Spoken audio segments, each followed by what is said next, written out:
La culpa es mía. Eso no nos hemos visto, es verdad. Bueno, eh, nuestra iglesia pretende ser una iglesia abierta a todos, fuerte en Dios, alegre para amar, dinámica para servir, donde reconocemos la pluralidad de los dones y donde también queremos hacer las cosas con orden, donde creemos que el Señor también se mueve en medio de nosotros. Y pues en esta mañana me gustaría compartir algo de lo que como iglesia ya venimos trabajando desde inicios de año. Como consejo hemos estado orando mucho al respecto y, como sabéis, desde inicio de año venimos haciendo énfasis en algo que creemos que es la visión de Dios para esta iglesia, que hemos traducido en un lema, en un eslogan, ¿no?, por así llamarlo, que es crecer para enviar. Es decir, durante todo este año, como iglesia, vamos a estar fortaleciéndonos para, o con el objetivo de cuando el Señor abra puertas, poder extendernos, poder abrir una nueva obra, poder compartir el Evangelio y ver frutos de eso, ¿no? Ese es un poco el enfoque de este año. Como veíamos en Isaías, que es el texto lema de este año, queremos fortalecer nuestras estacas, ¿no?, como dice el texto de Isaías. Eso lo hemos hecho durante todo el primer trimestre. Si os acordáis, hemos estado haciendo mucho énfasis en la importancia o la justificación para crecer, pero también para enviar, ¿no? No solo el por qué crecer ni el para qué crecer, sino el por qué crecer, sino el por qué enviar, por qué ser enviados y también para qué ser enviados. Y durante este segundo trimestre del año vamos a enfocarnos en exclusiva en el crecer, ¿vale? En el crecimiento como creyentes. Es lo que vamos a hacer énfasis durante todos estos meses. Es decir, cómo fortalecernos, cómo ser transformados por Dios, cómo dar fruto. Y para ello, en la escuela dominical estaremos abordando lo que significa ser discípulos de Jesús. Te hago un pequeño spoiler. ¿Por qué? Pues lo vas a encontrar en el versículo 8 del capítulo 15 de Juan, que abordaremos ahora. ¿Es este? Sí. Pero en concreto, desde el púlpito, desde las predicaciones que vamos a tener, vamos a hacer énfasis en una cosa que no siempre es habitual digamos, en el contexto de una predicación, que es hablar del cómo. No solo vamos a hablar de crecer, sino vamos a profundizar en el cómo crecer. ¿Cómo vamos a hacer esto?, ¿no? ¿Qué vamos a abordar? Bueno, durante todo este trimestre vamos a abordar diferentes predicaciones temáticas, ¿vale? Van a ser predicaciones temáticas, reflexionando sobre diferentes hábitos bíblicos encarnados por la persona de Jesús como hábitos que podemos usar en el día a día para poder crecer. Es decir, hablaremos de las disciplinas espirituales, ¿vale? ¿A alguien le suena este término? ¿Os suena? ¿Os es conocido? Bueno, hablaremos de esto, de las disciplinas espirituales. Hablaremos primeramente de una en concreto, veremos qué dice la Biblia sobre ella, qué dice Dios al respecto, cómo la vivió Jesús en sus hábitos y cómo nos invita también a aplicarla en nuestro día a día, ¿vale? Vamos a enfocarnos todo este trimestre en abordar esto, cómo crecer.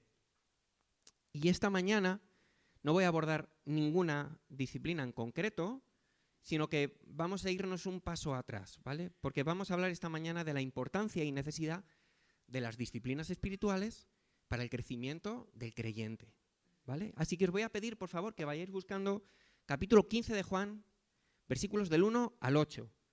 Va a ser el texto que usemos esta mañana como eje central del mensaje. Esta mañana vamos a meditar sobre la invitación y nuestro llamado del Señor Jesús a crecer, es decir, a dar fruto. Vamos a hablar también de la imposibilidad de hacerlo por nuestros propios medios y también hablaremos del ejemplo de Jesús y de cómo por medio de estas disciplinas no podemos dar fruto, pero sí ponernos delante de aquel que es el único que puede dar fruto en nosotros, ¿vale? Eso es lo que vamos a hablar en esta mañana. Así que Juan, capítulo 15, versículos del 1 al 8. Dice el Señor Jesús: yo soy la vid verdadera y mi Padre es el labrador. Todo pámpano que en mí no lleva fruto, lo quitará, y todo aquel que lleva fruto lo limpiará para que lleve más fruto. Ya vosotros estáis limpios por la palabra que os he hablado.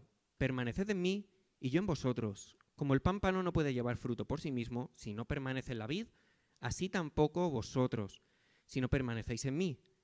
Yo soy la vid, vosotros los pámpanos. El que permanece en mí y yo en él, éste lleva mucho fruto, porque separados de mí nada podéis hacer. El que en mí no permanece será echado fuera como pámpano y se secará, y los recogen y los echan al fuego y arden. Si permanecéis en mí y mis palabras permanecen en vosotros, pedid todo lo que queréis y os será hecho. En esto es glorificado mi Padre, en que llevéis mucho fruto y seáis así mis discípulos. Solo únicamente para manejarnos en el contexto, antes de entrar, porque vamos a entrar muy a detalle en los versículos de este texto, ¿vale?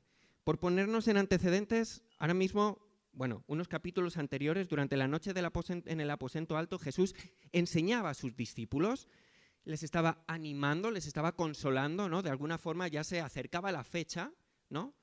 Sabemos que no ronda por estas fechas, ¿no? Más o menos, pero ya se acercaba la fecha en la que el Señor ya sabía que iba a ser entregado y que iba a morir, ¿no? Cuando salieron del aposento alto, que lo vemos en Juan capítulo 14, si os vais un poquito para atrás, lo vais a poder ver, comenzaron a caminar por las calles de Jerusalén rumbo al arroyo de Cedrón, que podréis verlo en el capítulo 18, ¿vale? Para que tengáis una orientación. Y en medio de este ambiente tenso, porque lo hemos visto en la escuela dominical antes, la tensión y el estrés que debía suponer al Señor Jesús saber lo que iba de padecer, ¿no?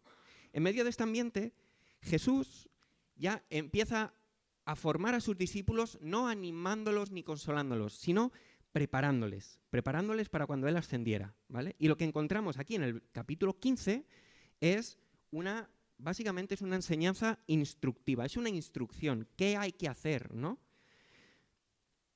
A pesar de lo que sabía que el Señor tenía por delante, no se detuvo, ¿no? En este capítulo vamos a ver que Jesús vuelve a recalcar algo que ya había dicho antes, ¿vale? No es la primera vez que lo menciona, que es la necesidad de permanecer en Él, ¿vale? Solo en estos 8 versículos vais a encontrar hasta 7 peticiones de permanecer. En 8 versículos, 7 insistencias a permanecer. Y Jesús, aunque ya lo había mencionado antes, ahora lo relaciona el permanecer con el dar fruto. Y lo hace a través de la imagen de la vid, ¿vale? Si nos vamos al Antiguo Testamento vamos a encontrar que la imagen de la vid está muy relacionada con el pueblo de Israel y algunos comentaristas creen que Jesús usa el ejemplo de la vid porque en el contexto alrededor pues había mucho de esto, ¿vale?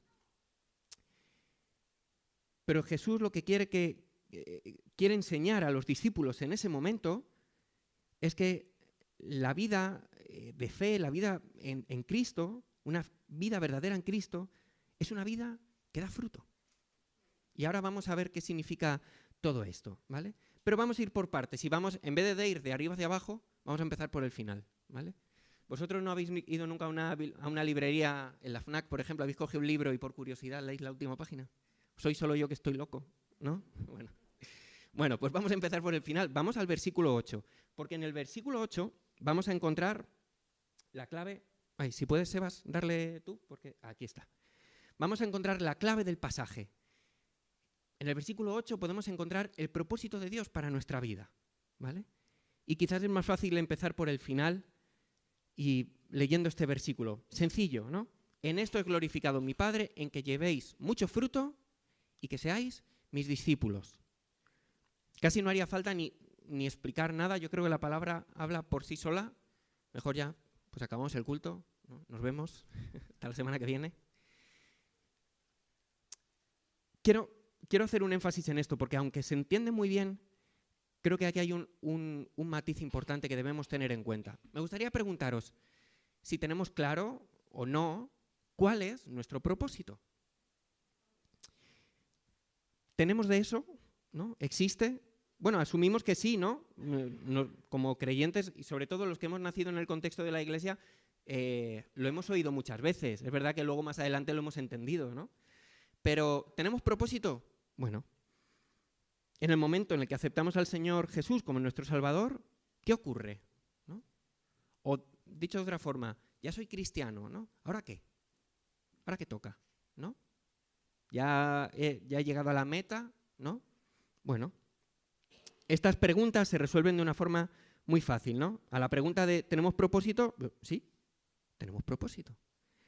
Y quiero decirte que este propósito va muy ligado también a la expectativa que Dios tiene de nosotros. Una expectativa sobre nuestra vida y caminar espiritual, que es darle gloria. Fijaros, Isaías 43, versículo 7. Todos los llamados de mi nombre, para gloria mía los he hecho. ¿No? Está claro, ¿no? Hay un propósito, es darle gloria. Luego podemos definir y tenemos matices diferentes, ¿no? Hay un propósito general para la vida del creyente, que es darle gloria, es glorificar a Dios. Es decir, hemos sido creados con un propósito para glorificar al Padre, para tener una relación con Dios, una relación abierta, estrecha, donde podemos ir descubriendo de Dios a cada día qué pasa en nuestro caminar con Cristo, en este proceso de la fe, en esta carrera que decía Pablo, ¿no? Y siento decirte que sí, las expectativas de Dios son muy altas. Por eso el precio que pagó el Señor también fue muy alto. No es que tengamos que ganarnos su favor, su bendición. Ya sabemos que esto no es por obras, ¿no? Tenemos allí un flyer que repartimos a la gente que nos visita por primera vez. Esto no es por obras, ¿no? No estoy hablando de eso. Estoy hablando de algo un poco más profundo, ¿no? Hemos sido creados para su gloria. Ok, bueno, ¿y esto cómo se consigue? ¿No? Bueno, si has leído el pasaje como yo, no entraña mucha dificultad, ¿no? Si has podido observar todo el pasaje en su conjunto, hay una clara invitación a dar fruto y a permanecer, ¿no? Pero en el versículo 8 encontramos la consecuencia de dar fruto y de ser sus discípulos. Es decir, a poco que hagas una línea argumental del texto, vas a encontrar el qué, que es dar fruto, el cómo, permaneciendo, y el para, glorificar al Padre. ¿Se ve? Juan lo hace de una forma muy lineal, ¿no? En palabras del Señor Jesús, que se entiende perfectamente el qué, dar fruto, el cómo, permaneciendo, y el para, glorificar a Dios. En esto es glorificado mi Padre. Es decir, fruto y discipulado.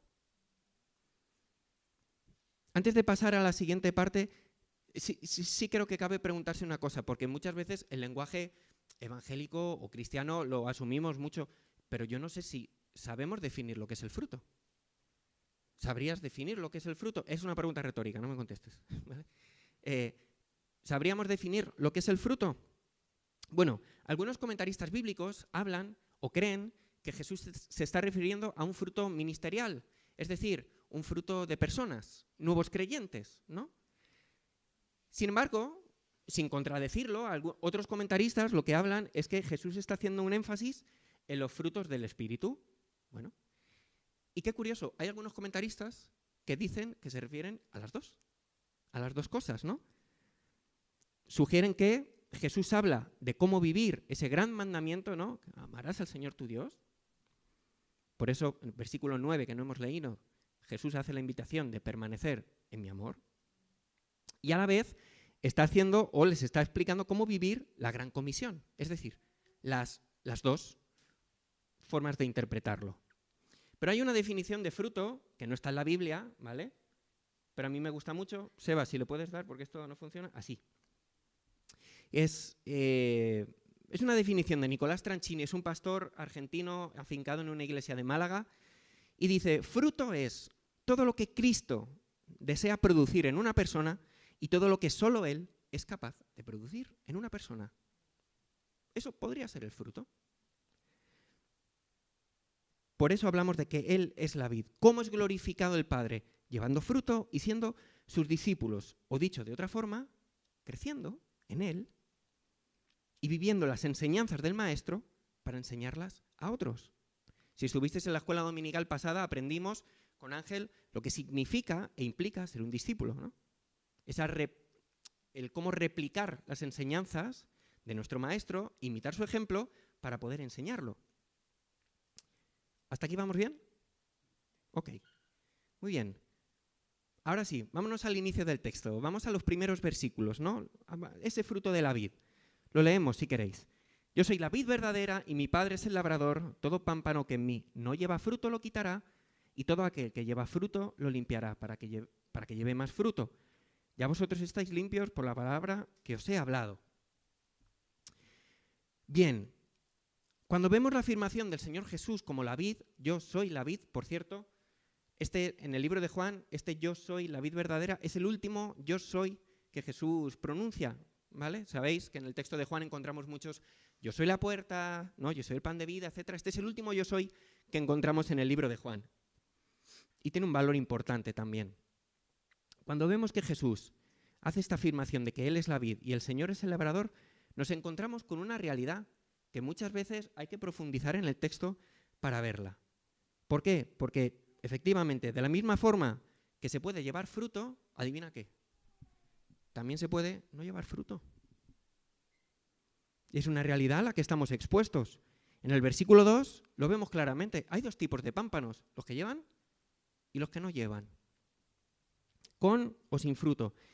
Y también vemos cómo el Señor actúa con cada caso, ¿verdad? Bueno, hay una idea que subyace en estos 3 versículos y que complementan claramente con los siguientes versículos que hemos leído. Hay 2 tipos de pámpanos. Me preguntan esta mañana, abiertamente te lo pregunto, ¿qué pámpano quieres ser? ¿Qué pámpano quieres ser? ¿Quieres ser un pámpano que dé fruto? ¿O de los que no llevan fruto?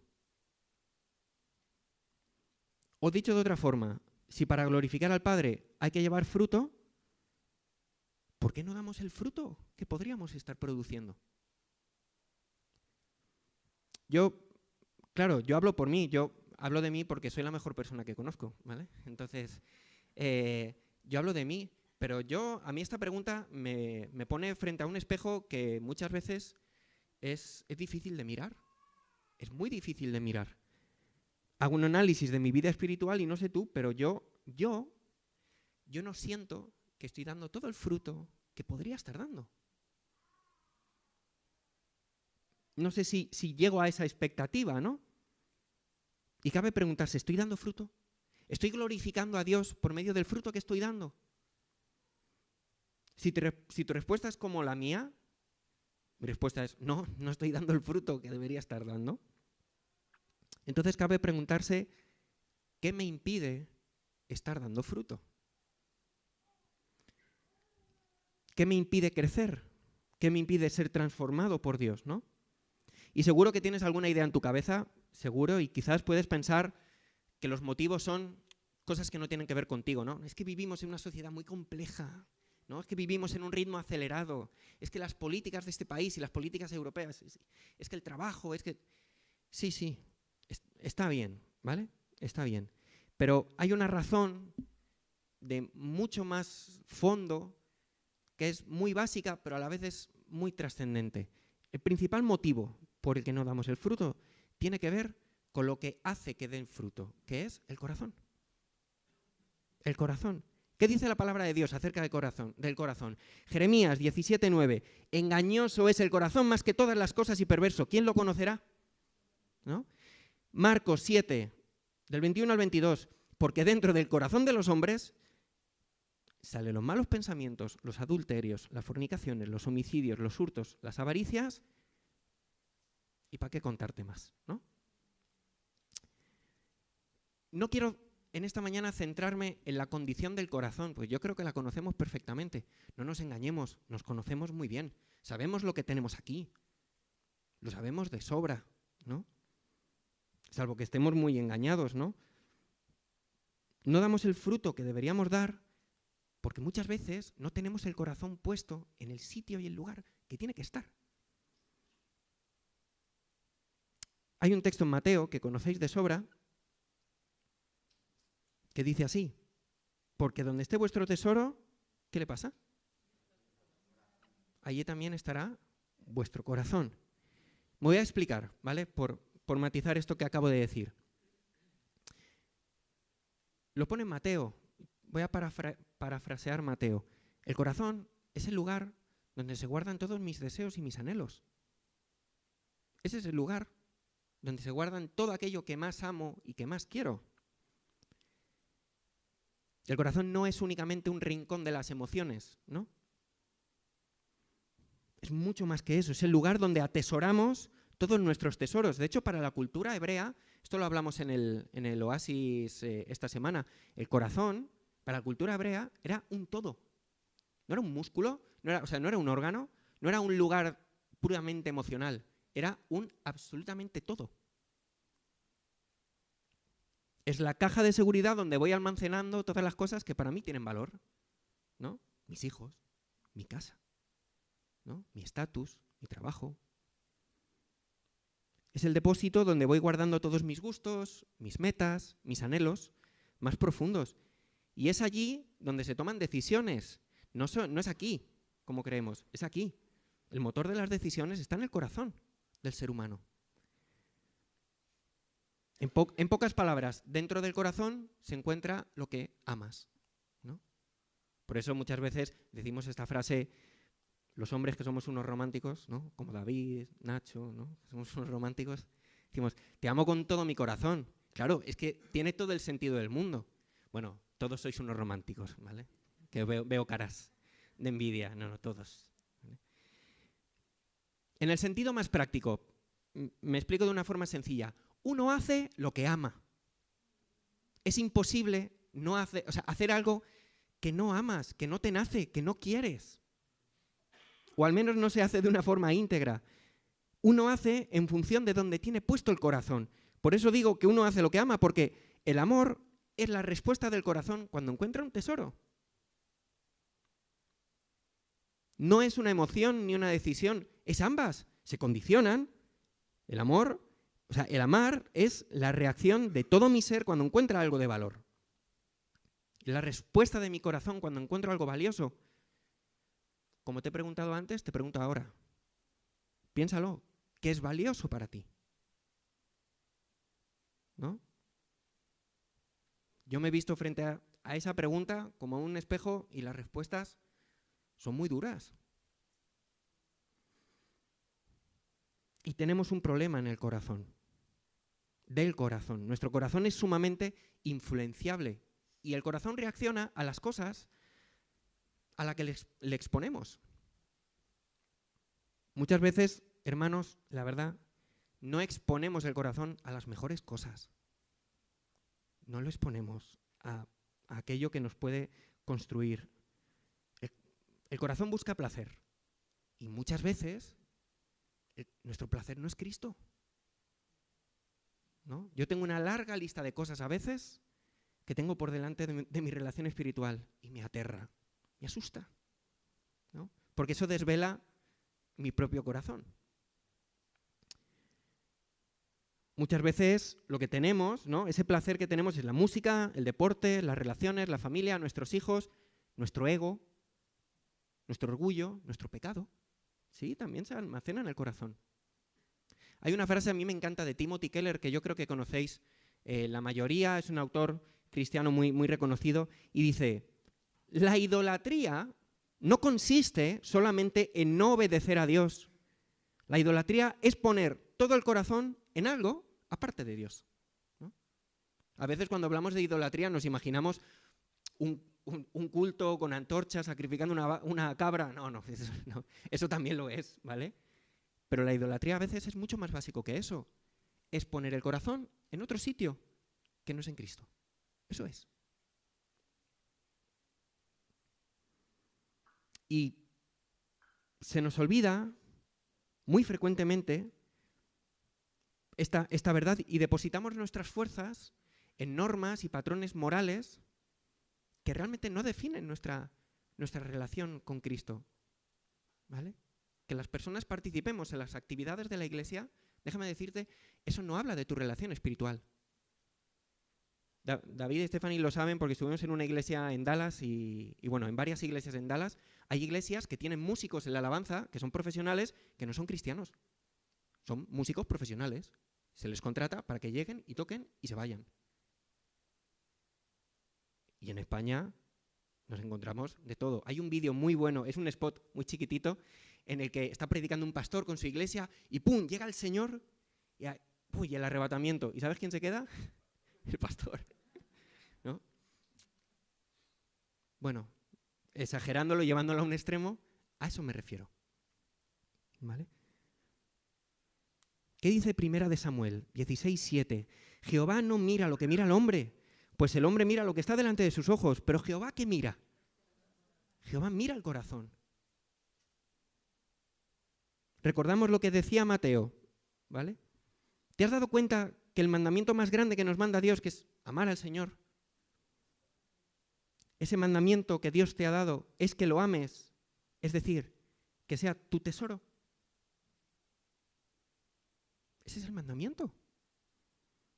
Entonces, ¿dónde tenemos el corazón? Esteban, ¿dónde tienes el corazón puesto? ¿No? ¿Dónde lo tenemos? No podemos forzarnos a amar, pero sí podemos exponer nuestro corazón a lo que es digno de ser amado para que eso nos cautive. Eso sí podemos hacerlo. Podemos anhelar más del Señor para crecer. Eso sí lo podemos hacer. Pero para ello hay que depositar nuestro corazón en el lugar correcto, ¿no? Os pongo un ejemplo, más bíblico imposible. Uno de los encuentros del Señor Jesús con el joven rico. ¿Cómo era el joven rico? ¿No? Le dice el Señor Jesús, tienes que hacer esto, ¿no? ¿Y qué le contesta al joven rico? No, yo he guardado la ley desde mi juventud, ¿verdad? Posiblemente hubiera sido cierto, ¿eh? Ahora bien, ¿dónde estaba el corazón del joven rico? El dinero. Los actos no desvelan la naturaleza del corazón. No la desvelan. Necesitamos que el Señor sea el tesoro de nuestro corazón. Y déjame, solo para terminar este matiz, ¿vale? Expresártelo de una forma que creo que es mucho más entendible que todo lo que he dicho antes, ¿no? De nada sirve que de Jesús se nos llene la boca si antes no se nos ha llenado el corazón. De nada sirve, ¿vale? Por eso, con el corazón en el lugar incorrecto, es imposible llevar fruto. Es imposible. Ahora bien, vamos a los siguientes versículos. En el versículo 4 y 5 vamos a encontrar el conector de las dos partes. La primera parte que hemos visto sobre el fruto y la siguiente, que es el propósito. Versículos 4 y 5. Posiblemente, si puedes subrayar tu Biblia, que no es pecado, ¿vale? Algunos pensamos que sí, pero no. La puedes subrayar. Dice, permaneced en mí y yo en vosotros. Como el pámpano no puede llevar fruto por sí mismo, si no permanece en la vid, así tampoco vosotros si no permanecéis en mí. Yo soy la vid, vosotros los pámpanos, el que permanece en mí y yo en él, este lleva mucho fruto, porque separados de mí, nada podéis hacer. Nada. Todo lo anterior que hemos hablado sobre el corazón, sobre el dar fruto, el querer ser un pámpano, ¿cómo se consigue? Porque se podrá conseguir de alguna forma, ¿no? ¿Cómo puedo poner mi corazón en el lugar correcto? ¿No? ¿Cómo puedo llevarlo a ese lugar realmente para que sea transformado? ¿Cómo puedo dar fruto o cómo puedo crecer? ¿Te lo digo? No podemos. No podemos dar fruto. Por nosotros mismos. No podemos. No sé si estabas pensando como en las revistas deportivas, 10 pasos, ¿no? Para tal. El quinto te sorprenderá. No te voy a dar un... No puedes dar fruto. No puedo dar fruto. Por mucho que me implique, por mucho que guarde la ley. Durante toda mi juventud, en el momento que llegue el Señor Jesús y me pregunte algo clave, va a desvelar la naturaleza de mi corazón. No podemos llevar fruto. El Señor Jesús lo deja claro a través de Juan, ¿no? Y la idea que encontramos en estos dos versículos es clara. No hay nada que podamos hacer para crecer y dar fruto. Y me gustaría detenerme primero en el versículo 4, luego en el 5. En el versículo 4 encontramos una invitación a permanecer. Cuando Jesús habla de permanecer en Él y Él en nosotros, está hablando de un ejercicio mutuo. ¿Me explico? Es decir, permanecer en Jesús, el ser un pámpano de la vid, es también un ejercicio de voluntad. Es una invitación a que lo hagamos. ¿Qué es permanecer? Permanecer sería o podría ser decidir, como un ejercicio de voluntad, el hacer cosas que nos expongan a Él y nos mantengan en contacto con Él. Eso sería permanecer. Y cuando hablamos de dar fruto y de crecer, ¿no? Todo este año que hemos hecho énfasis en el crecer para enviar, cuando estamos hablando de dar fruto y de crecer, no hay cómo hacerlo si no es permaneciendo en Jesús. Jesús dice que solo puedo producir fruto, solo puedo crecer en Él y solo si estoy en la vid y conectado con Él. Mira con atención el texto que hemos leído. Vuelve, si quieres, a revisarlo. Acabando de hoy, léelo durante toda esta semana, si quieres. ¿Qué representa la imagen de la vid? ¿Qué quiere decir Jesús cuando afirma que Él es la vid y yo un pámpano? Creo que es muy ilustrativo y a la vez muy sencillo. Significa, como toda rama que está dentro de un árbol, que solo Él puede darme el poder para producir fruto. No podemos hacerlo de otra forma. Es decir, que Él tiene que darme la capacidad de vivir de una forma que yo no puedo. ¿No? No sé si haces como yo, que el 1 de enero dices, este año, ¿no?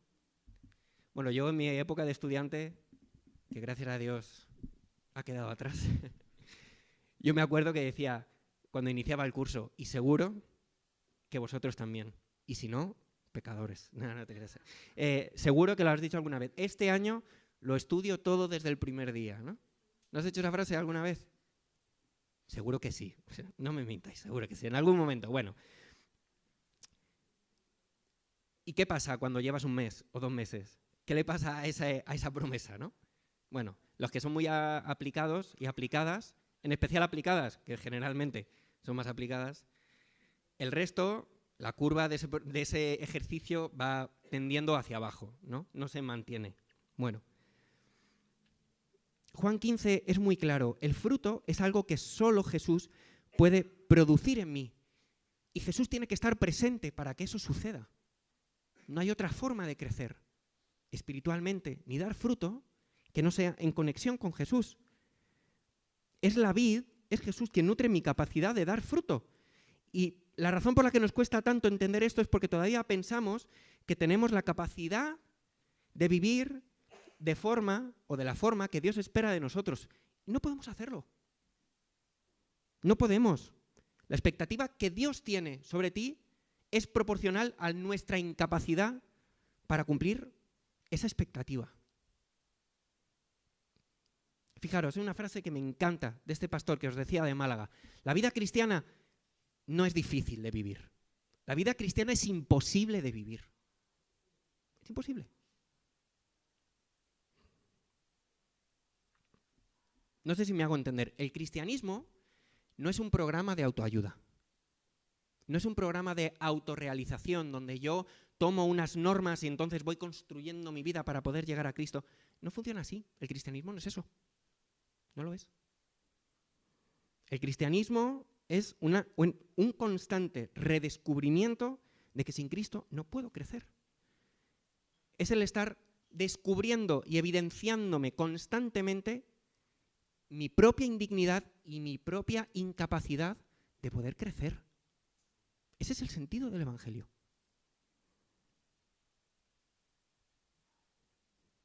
Ahora bien, versículo 5. Separados de mí, nada podéis hacer. Es decir, ¿podemos crecer? No, no podemos. Salvo, ¿no? No hay forma de hacerlo sin Jesús. Necesitamos a Cristo para vivir como Cristo. O fijaros, como decía Spurgeon, un predicador clásico muy conocido, ¿no? Decía Spurgeon, ¿sabéis qué le pasa a la gente que pasa tiempo o que pasa mucho tiempo con Jesús? Que se vuelven como Jesús. Tiene sentido, ¿verdad? ¿No? El fruto es un resultado.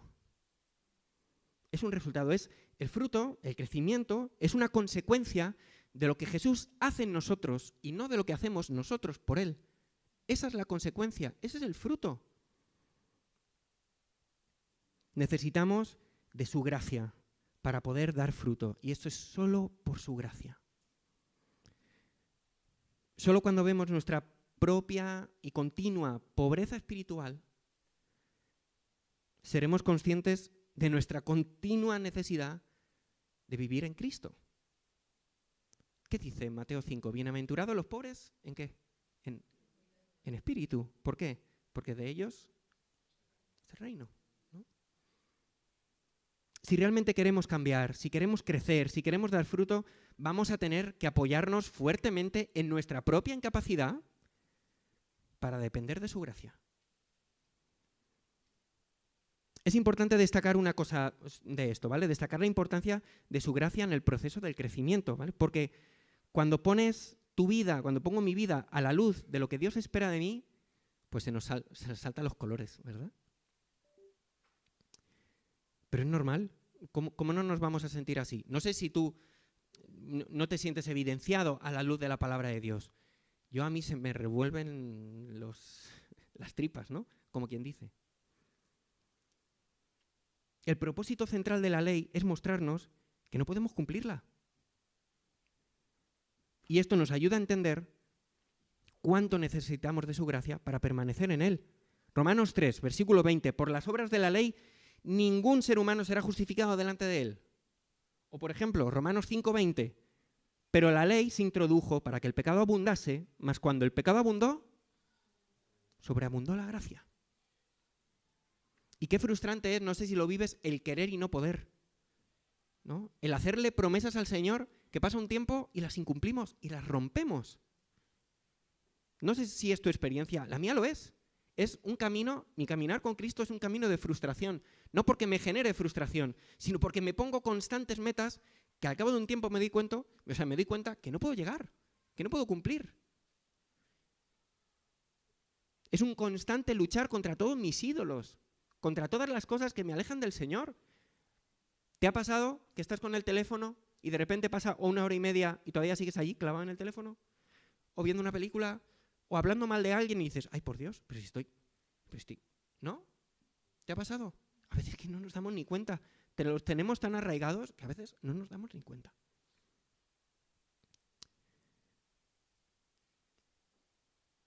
Yo pongo todo tipo de mecanismos para cambiar, para crecer, para dar fruto, y apenas he empezado me voy desinflando, ¿no? Como un globo al que le hacen un pequeño agujero y se va consumiendo.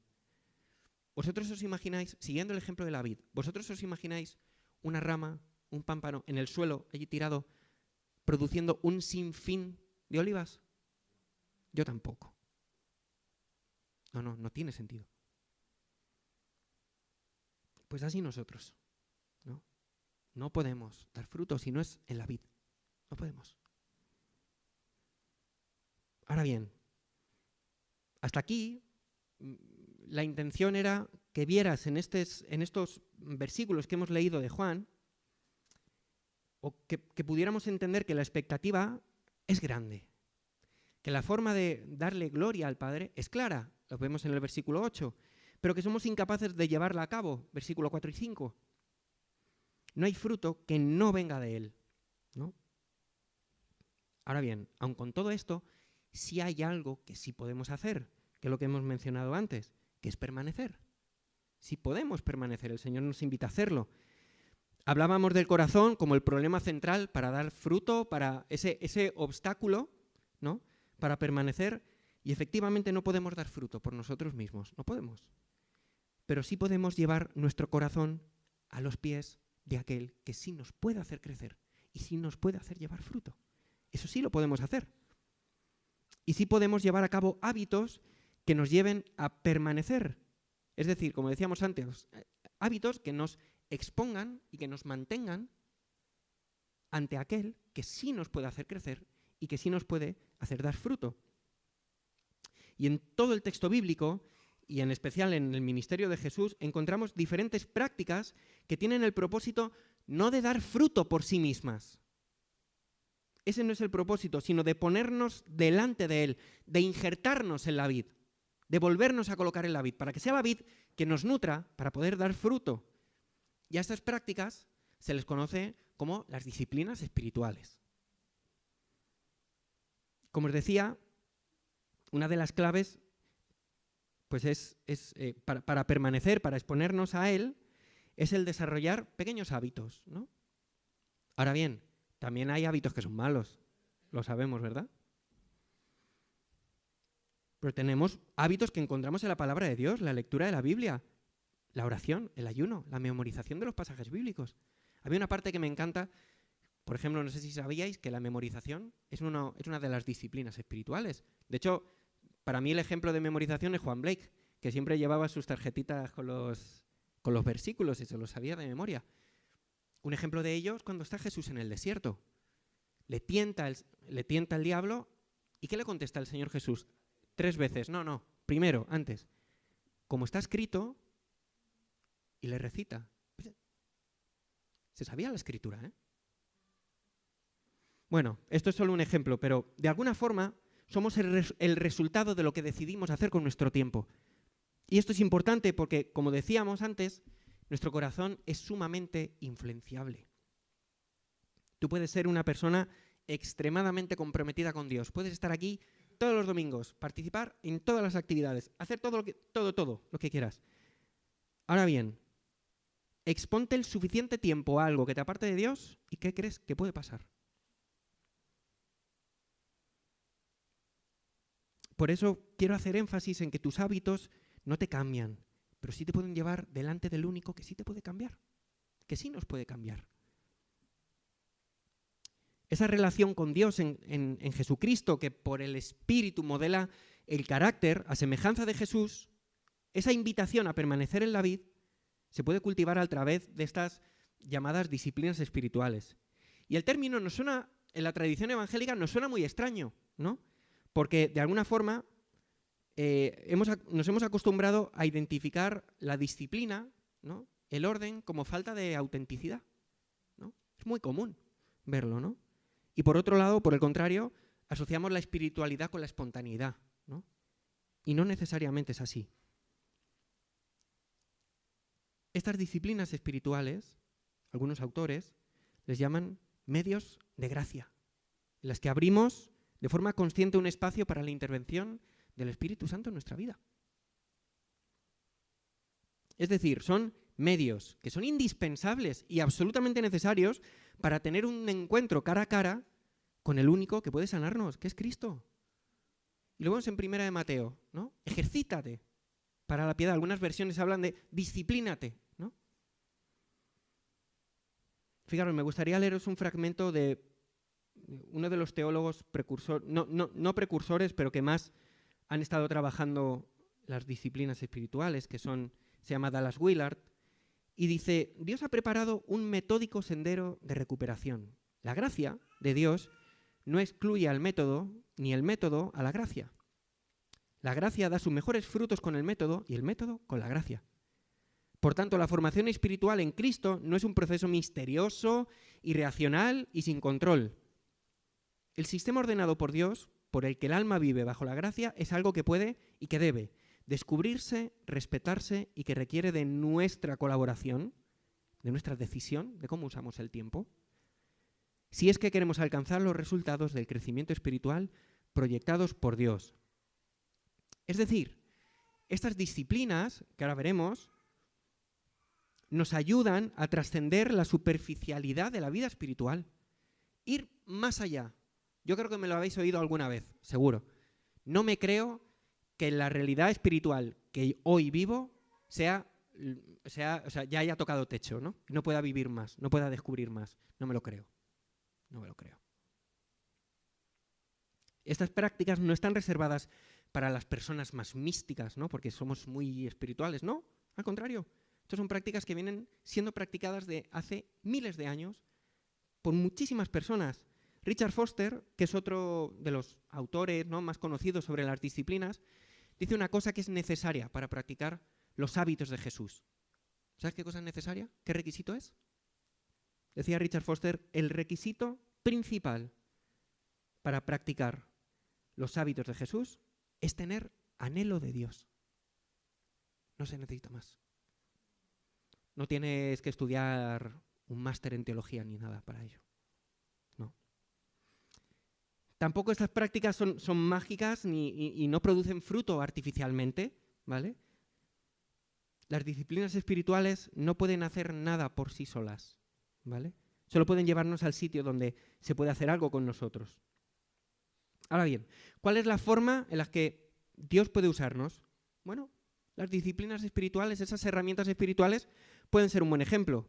Ahora bien, ¿quién nos ha de crecer? ¿Las disciplinas o Él? Él. ¿Puede la lectura de la Biblia, la oración, el ayuno, la meditación bíblica, pueden ayudarnos a cambiar mi corazón? Ojo, no. Porque ¿quién cambia mi corazón? Ahora bien, ¿puede cambiar mi corazón sin estas prácticas? Difícilmente. Difícilmente. No sé si me hago entender, no quiero enredaros mucho con términos extraños, pero Jesús es quien me invita a permanecer y con ello me pide un ejercicio de voluntad. Versículo 4 y 5 de Juan. El esfuerzo humano es imprescindible para la transformación espiritual. O dicho de otra forma, el crecer implica un precio también, ¿no? Aquí, bueno, en México hay un refrán que usan que dicen el que quiere azul celeste, que le cueste, ¿no?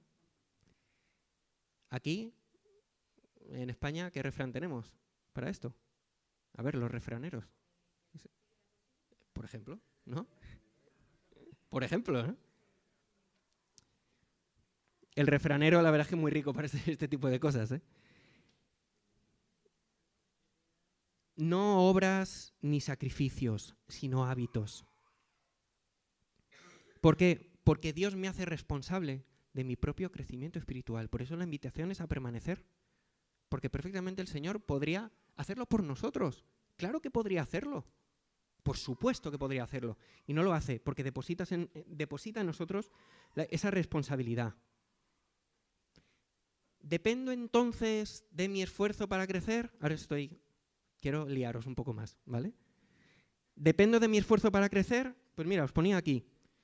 En cierta forma, no, porque el esfuerzo no produce el crecimiento, pero en cierta forma sí, porque el esfuerzo permite el crecimiento. No lo produce, pero sí lo permite. O parafraseando Gálatas 6, un texto que conocéis de sobra, ¿no? Sobre cómo sembrar para la carne y para el espíritu. ¿Cómo podemos crecer? Sembrando para el espíritu. ¿Cómo siembro para el espíritu? Bueno, pues utilizando de forma regular y disciplinada los diferentes recursos espirituales que Dios en su palabra ha puesto a nuestra disposición y que vemos en la vida de Jesús totalmente practicados y manifestados, con el objetivo de encontrar mi mayor deleite en la persona de Jesús, es decir, que Jesús se vuelva mi tesoro y allí tener mi corazón. Hay un autor, se llama John Mark Comer, y decía, hace muchos años decía, no podemos vivir la vida de Jesús sin el estilo de vida de Jesús. En otras palabras, es practicar fielmente las disciplinas espirituales con el objetivo de que el Espíritu de Dios tome todo aquello que hemos sembrado y lo haga florecer, ¿no? Que dé fruto de ello. Y sabemos que a su tiempo segaremos, si no ¿qué? Si no desmayamos. ¿Cuáles son estas disciplinas? ¿Vale? No voy a extenderme mucho más. ¿Cuáles son estas disciplinas? Bueno, aquí tenéis unos ejemplos de ellas, pero hay muchas más. Y seguramente que esto no sea nuevo para vosotros. Muchas de ellas seguramente ya las practicáis, ¿vale? La oración, bueno, hay diferentes categorías. Tenemos las disciplinas internas, las externas, las colectivas. Tenemos la meditación bíblica, la sencillez, el retiro, el silencio, ¿no? Para los padres valoramos mucho el silencio, ¿eh? Es una disciplina maravillosa, ¿no? No, ni te cuento, ¿no? Bueno, pero el retiro, la sumisión y disciplinas colectivas como la confesión, el confesaros los unos a los otros, la consejería, la generosidad, esas son disciplinas practicadas por el Señor Jesús. ¿Por qué practicarlas? Bueno, como nos decía Ángel en la escuela dominical el pasado domingo, si somos discípulos de Jesús, no imitaremos al Maestro. Tomamos estas disciplinas para permanecer en la vid y para dar fruto. Si el Señor lo vivió, ¿por qué no vamos a tomar su ejemplo? ¿No? Ya concluyo con esto, perdonadme si me he extendido de más. Tenemos un propósito que es glorificar a Dios. Y para ello se requieren dos cosas. Versículo 8. Llevar fruto y ser sus discípulos. ¿Cómo puedo dar fruto? No podemos. No podemos dar fruto. La única forma de dar fruto es permaneciendo en Él, exclusivamente, ¿vale? Él es el que produce el fruto en mí. Es el resultado de lo que hace en mí y no de lo que yo hago por Él. La invitación del Señor Jesús es a permanecer. No hay forma de glorificar a Dios si no es en la vid y desde la vid. ¿Quieres crecer? Permanece en Cristo. Permanece en Jesús. Permanezcamos en Jesús. El que permanece en mí y yo en Él lleva mucho fruto. No sé si os dais cuenta. Es que aun permaneciendo necesitamos de Él. Aun permaneciendo necesitamos de Él. ¿Cómo puedo practicar esto? A través de los hábitos que vemos en la vida de Jesús que le conectaban con el Padre. Estas disciplinas espirituales, que no son un fin, que son un medio. No dan fruto por sí mismas, pero sí nos ponen delante de la persona que puede hacer fructificar nuestra vida, que sí nos puede transformar y que nos puede hacer crecer. Así que esta mañana quiero animarte y quiero desafiarte también. Yo lo he tomado hasta como algo muy personal, ¿no? Yo me desafío en esto, ¿no? ¿Vamos a comprometernos? ¿Vamos a permanecer? ¿Lo vamos a hacer? Ojo, tiene un precio, ¿eh? Tiene un precio. El Señor Jesús mismo a sus discípulos, en el momento que les envía, les dice, ¿no? ¿Os acordáis? Bueno, hacer cálculos, ¿no? Hacer cálculos. Cuidado, Tiene un precio. Permanecer en el Señor. Pero no tenemos argumentos suficientes para no cumplir con el propósito de Dios para nosotros, que es glorificarle. A mí no se me ocurren argumentos. Fijaros, con esto concluyo. Decía mi amigo Andrés Pérez, pastor de la parroquia en Valencia, dice, en el crecimiento espiritual, el hábito sí hace al monje. ¿No? No el hábito, sino el hábito, ¿no? La rutina. El hábito sí hace al monje. Y sí, es una frase con un alto contenido de verdad. Ahora bien, para que esto no quede en la nada, quiero invitaros a hacer un ejercicio práctico, ¿vale? Acabando el culto, os voy a pedir que vayáis con Maxi. Maxi tiene unas hojas como estas, ¿vale? No es una hoja por familia, es una hoja por persona, ¿vale? Esto es para ti. El propósito de este año es crecer. Y, de alguna forma, os planteo en esta hoja lo que veis aquí en la diapositiva. Como vamos a enfocarnos en el crecer, a llevar a cabo estas disciplinas que nos van a poner delante de Él para cambiar, para crecer, para dar fruto, va a ser bueno que tomemos un momento para identificar qué nos quiere decir el Señor sobre qué tenemos que cambiar, qué tenemos que hacer para crecer, ¿vale? Es un ejercicio muy sencillo. Vais a ver que es un cuadro que dice ¿por qué quiero crecer? ¿Qué áreas de mi vida quiero cambiar para crecer? ¿Qué me impide crecer hoy? ¿Y qué estoy dispuesto a sacrificar? Y vamos a hacerlo de la siguiente forma, ¿vale? En 2 semanas, porque la semana que viene es culto de resurrección y como entenderéis, al ser un pilar de nuestra fe, ¿no? Como decía Pablo, sobre el que se construye nuestra fe, pues meditaremos sobre la palabra que encontramos en la Biblia sobre estos días, pero ya el próximo domingo ya empezaremos a hablar de las disciplinas y en concreto, si no me equivoco, de la oración. ¿No, David? ¿Puede ser? La generosidad, perdón. Empezaremos con la disciplina de la generosidad. Y llevaremos a cabo pues, diferentes elementos para poner el corazón en el lugar correcto. Vamos a hacer la siguiente cosa. Tienes 2 semanas, ¿vale? Me siento un profesor de secundaria, total, ¿eh? Pon tu nombre arriba. Tal. Tienes 2 semanas. Saca una hora de 2 semanas para dedicarla a esto. Empieza leyendo la Biblia en este tiempo que tengas. Enternece el corazón con la palabra de Dios. Después ten un tiempo de oración. Un tiempo de oración para no escribir esto con esto, sino con esto. ¿Vale? Rellénalo y después de rellenarlo, ora de nuevo. Que esta hoja te vaya acompañando todo este año. Todo este año. Cuando lleves a cabo tus prácticas devocionales, o sea, tus prácticas, tus disciplinas espirituales, cuando estés leyendo la palabra, cuando estés ayunando, cuando estés orando, acuérdate de esto. ¿Qué te ha dicho el Señor que quiere cambiar para verte crecer? Ponlo en oración. ¿Qué te está mostrando el Señor para que eso ocurra? ¿Vale? Si sueles venir con alguien y no ha venido, llévate una hoja para, espero que haya, creo que hay suficientes, llévate una hoja para esa persona, ¿vale? Pero durante todo el año, ten esto contigo. Y cuando acabe el año, hablamos, ¿vale? Cuando acabe el año, revisa esta hoja. Y pidamos al Señor que dé fruto, ¿no? Así que, ¿os parece bien que oremos y terminemos con una canción? Y después pasa Luján, ¿sí? Señor Jesús, te damos infinitas gracias porque no sabemos por qué, porque nuestra incapacidad es gigante, sobreabunda, pero tú pones en nosotros esa responsabilidad de acercarnos a ti. Y queremos hacerlo, Señor. Queremos acercarnos. Queremos que tú nos transformes. Queremos ver nuestra vida en un nivel en el que no estamos hoy. Y queremos vencer todo obstáculo, Señor. Queremos ver fruto. Queremos el fruto que viene de ti para nuestra vida, Señor. Te pedimos que nos ayudes, que nos des diligencia, que nos des fuerzas para acercarnos a ti, para llevar el corazón al único sitio que puede ser transformado, que es a tus pies, Señor. No queremos otra cosa, no queremos ya defraudarnos con nosotros mismos, ya estamos acostumbrados a hacerlo y a vivirlo, pero necesitamos de ti, Padre. Necesitamos de ese fruto, Señor. Queremos permanecer en la vid, que tú seas real en nuestra vida y queremos ver un fruto que solo viene de ti.